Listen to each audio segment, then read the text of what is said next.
ඈ යකෝ මොකද මේ බුවා? බුවා නෙවෙයි මං යකා. ඈ තමයි උඹ නම් යකෙක්ම තමයි. බලපියකෝ කැත විතර.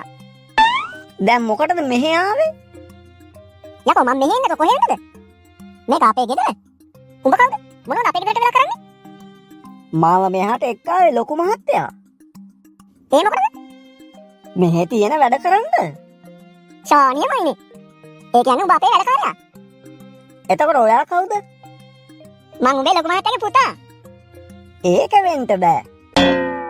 අනිත් එක එහෙම පුතෙක් ගැන ලොකු මහත්තයා මට කියලාත් නෑනේ. වැඩකාරින්ට එන හැම දෙයක් ගැනම කියන්නේ නෑ බං. ඒ වුණාට ලොකු මහත්තයා නම් මට හැම දෙයක් ගැනම කියනවා.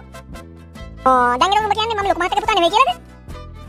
ඉතින් මං දන්නේ නැති හින්දානේ කියන්නේ. හායන දැන් කතා කරපන් ලොකු මහත්තයාට. ඊට පස්සේ උඹම අහලා දැනගනිකෝ හරියටම. ලොකු මහත්තයා මේ වෙලාවේ ගෙදර නෑනේ. අයි කොහෙ ගිහිල්ලාද? මං හිතන්නේ හේන පැත්තට තමයි යන්න ඇත්තේ. ලොකු මහත්තයා හේනේ වැඩ මං ගෙදර වැඩ.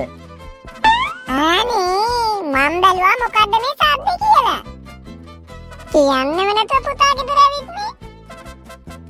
උඹ දැක්කද? මේ ඉන්නේ මගේ අම්මා. ඔව් ඔව් මේ ඉන්නේ අම්මා තමයි. බණ්ඩාරේ මේ අපේ ලොකු පුතා. අනේ ඉතින් ගොඩ කාලෙකින් පස්සේ ගෙදර ඇවිත්. මෙයාගේ නම බණ්ඩාරේද? බණ්ඩාරේ යකා. උඹ ඒ ඩිංගිට පුතාට කිව්වද උඹ යකෙක් කියලා? පුතා ඉතින් ගිහින් ඇඟපත එහෙම හොදගන්නකෝ මහන්සිට ඇතිනේ.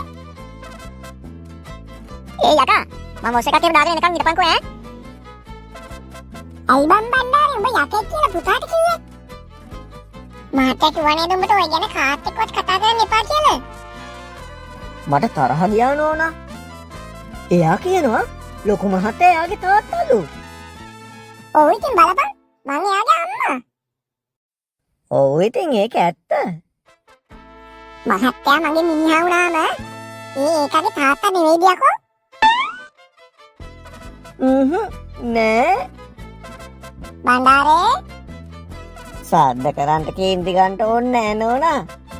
දන්නවනේ මං යකෙක් කියලා. උඹ යකෙක් කියලාත් මං දන්නවා. උඹට අනුන්ගේ හිත් කියවන්න පුළුවන් කියලාත් මං දන්නවා. ඒ වුණත් බණ්ඩාරේ හැම දෙයක්ම හැම එක්කෙනාත් එක්කම කියන්න එපා බං. හරි හරි ඉතින් නෝනා මෙතන අය අඬන්න තියාගන්න එපා. මං ඔව මහත්තයත් එක්ක කියන්න යන්නේ නෑ.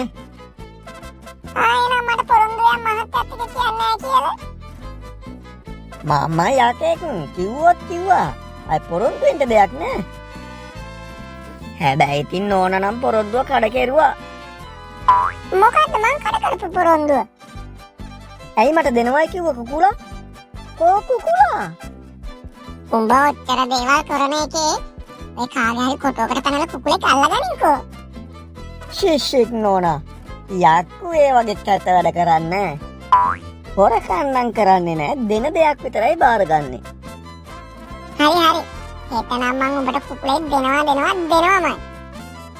බණ්ඩාරේ මේ අර අල්ලපු ගෙදර ගෑණිගේ වැඩේත් බලන්න ඕනේ. එකපාරක් වැරදුනා කියලා අපි වැඩේ අතාරින්න නරකයි.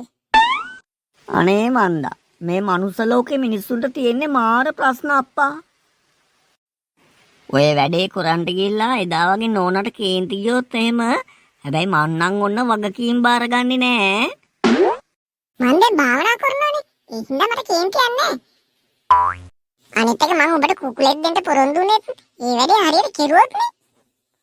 හරි හරි අපි ආයෙත් උත්සාහ කරලා බලමුකෝ. ඒකනේ උත්සාහවන්ත ජයගනී කියලා පොතේ තියෙනවනේ. එහෙනම් අපි වැඩේ කරමු ඈ.